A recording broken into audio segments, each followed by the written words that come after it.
Welcome back to Barely Behind the Beats. I think this is episode 8. I don't know. All right, so today we're going to throw it back again to do some more old school jazz hop shit.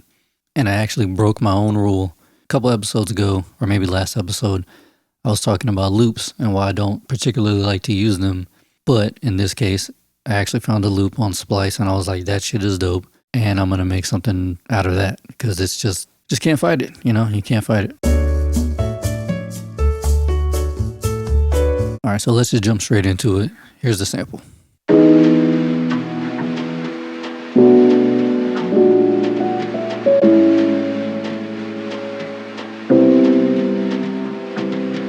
So I just looped that, and then I have 3 instances of it. So for that's the hook, the one that's clear, the one you can hear everything, and then I have the verse right here.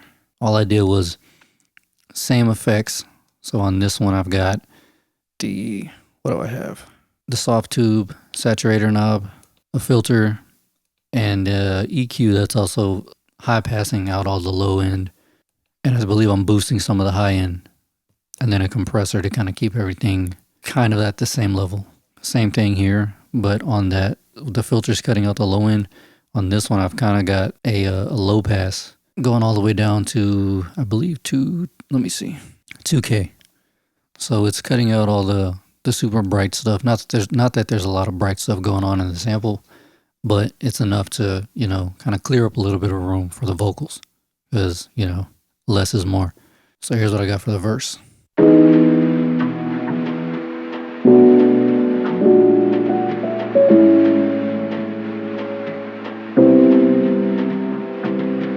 And then for the hook, the very first instance of the sample we played, I've got this right here.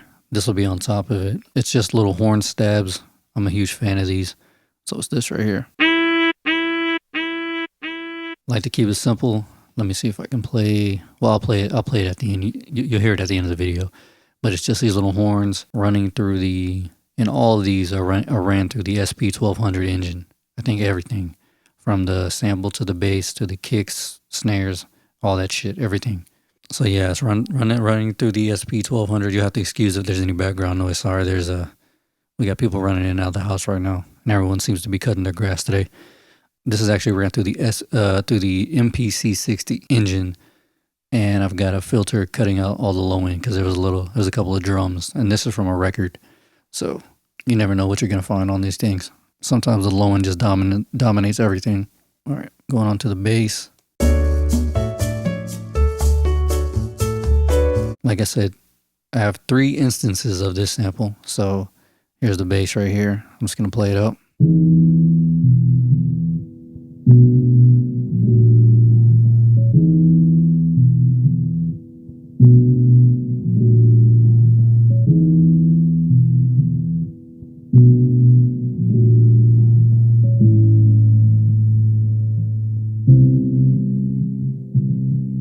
So that's the bass, and with that I've actually got way more saturation going on than you can actually hear. Like I've got the drive on that thing going super high, and like the little red light on the soft tube plugin is going crazy. It's just I mangled it so you can barely hear it to make it sound a little more grungy, and just so the bass stands out a lot more. All right, now moving on to the drums.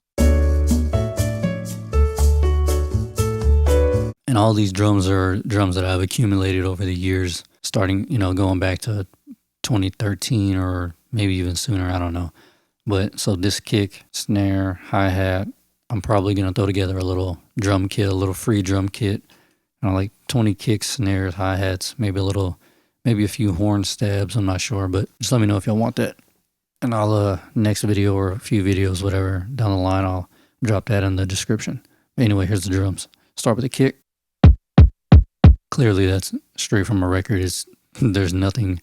If I take all the plugins off, it sounds boring. But again, running through the SP1200 engine, I got the drive pretty high to give it a little more knock, kind of thicken it up a little bit. And if I'm not mistaken, yeah, I've got a filter rolling off the high end because there's kind of some musical elements going on. All right, next we have the snare. Again, also from my personal drum collection, that's added a shit ton of reverb. SP1200 engine, and I've got an EQ on it, boosting some of the low end so that way kind of sounds a little fatter. Next, we got the hi-hat. I want to say I actually took like 2 or 3 different hi-hats to make that. Just kind of mangled them, crushed them all together. That's what you got. And then also it sounds like shit because it's running through the SP1200 engine, but it makes sense for this beat. All right, now here's how all the drums sound together.